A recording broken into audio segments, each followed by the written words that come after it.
ఈరోజు ఇక్కడికి వచ్చేసిన అందరికీ కూడా పేరు పేరున నమస్కరిస్తున్నాను. ఈరోజు ఈ హిందూ సమ్మేళనంకి రావడం చాలా ఆనందంగా ఉంది. మరియు చెప్పాలంటే ఎంత భయంకరమైన చీకటైనా ధర్మ జ్ఞాన వెలుగు దీవెనతో కాంతులు చూపే మన హిందూ సమ్మేళనం వారికి నేను అభినందనలు తెలుపుతున్నాను. మరి చరిత్రాత్మకమైన నా ఊహల మేడకు ఈరోజు ఇక్కడికి రావడం ఒక మణిదీపం లాంటిది. అభినవ దేవత భారత్ మాత నా ప్రాణము, మీ అందరి ఆశలకు ఆమె ప్రతిరూపం అని నేను చెప్పగలను. ఇంకా ఈరోజు ఈ కార్యక్రమాన్ని ఇంత బాగా ఆర్గనైజ్ చేశారు. మీరందరినీ చూస్తుంటే నాకు అనిపించింది ఏంటంటే, మల్లె పూల కన్నా మంచు పొరల కన్నా నెమిలి హోయిల కన్నా సెలైటి లైల కన్నా మన హిందూ మిత్రుల అనుబంధం అందమని నేను బల్లగుద్ది చెప్పగలను. మరి అదేవిధంగా మనం చూస్తే ఇల్లు బాగుపడాలంటే బాధ్యత గల తండ్రి ఉండాలి, సమాజం బాగుపడాలంటే బాధ్యత గల నాయకులు ఉండాలి, కానీ మనం బాగుపడాలంటే మంచి స్నేహితులు మన వెంట ఉండాలి.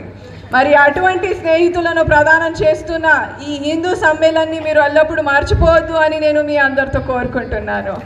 ఒకవేళ ఇది యాక్సెప్ట్ చేస్తే గట్టిగా చప్పట్లు కొట్టాలి.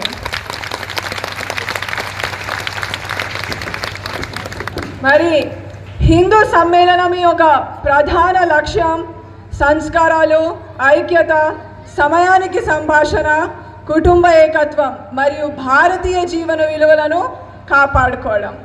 ఎందుకంటే మనం చూస్తే బయట వారి దగ్గర మంచితనం పొందడం తప్పు కాదు, కానీ ఇంట్లో వారిని విలువ ఇవ్వకుండా చూడడం తప్పు.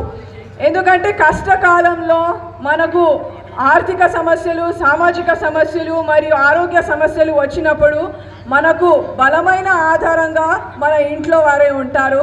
అందుకే కుటుంబానికి మొదటి ప్రాధాన్యత ఇవ్వాలి అనేసి నేను కోరుకుంటున్నాను. అండ్ ఇది చాలా క్లియర్, ఎందుకంటే డబ్బు సంపాదించడం ఎవరికైనా సాధ్యం, కానీ కుటుంబాన్ని సంపాదించుకోవడం అదృష్టవంతులకే సాధ్యము. మరి జీవితం ఒక ప్రయాణం అయితే ఆ ప్రయాణంలో అత్యంత అందమైన సహచరం లాంటిది ఒక కుటుంబం అని నేను చెప్పగలను.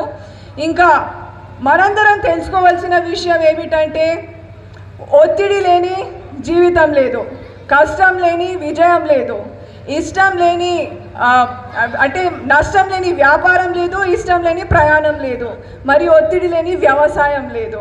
అదేవిధంగా బాధలు లేని సంసారం లేదు, మరియు సమస్యలు లేని అంటే ప్రపంచంలో ఏ మనిషి లేడు. వీటన్నిటిని జయిస్తేనే జీవితం అని అంటారు, కానీ వీటన్నిటికీ మార్గదర్శనం చూపించేది కుటుంబ పాలన. అందుకే మనందరం కూడా కుటుంబ విలువలను కాపాడుకోవాలి అనేసి నేను మీ అందరితో మనస్ఫూర్తిగా కోరుకుంటున్నాను.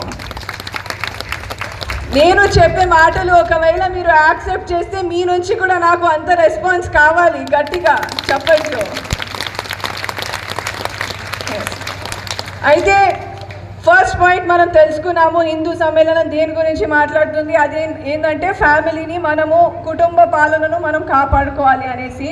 సో అదేవిధంగా చాలామంది నన్ను అడుగుతారు, అంటే ఇంత చిన్న వయసులో నేను ఇదంతా అచీవ్ ఎలా చేశాను అనేసి. సో నేను చెప్పేది ఒకటే, నేను మా అమ్మ వడిగా భావించాను.